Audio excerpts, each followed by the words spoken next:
We're utilizing a 1, 2, 3 punch while we're fishing today. The first punch is the big chubs. You know, you use those types of baits on a fall bite like this because you can get a big fish. You can get big northern, you can get big walleyes. You never know what those chubs are going to attract. And then we've got more action style baits that we're using.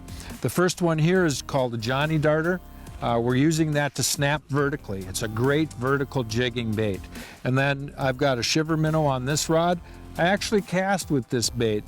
Sometimes if we're working, say, 30 feet, I might want to take some casts up into 25 or into 20 feet just to see if there's fish up there. So between the 3 different techniques, the big fish, big chub type technique, the vertical jigging technique, and then the casting with the shiver minnow, we've got a great lineup of presentations to catch a lot of fish in a late fall bite.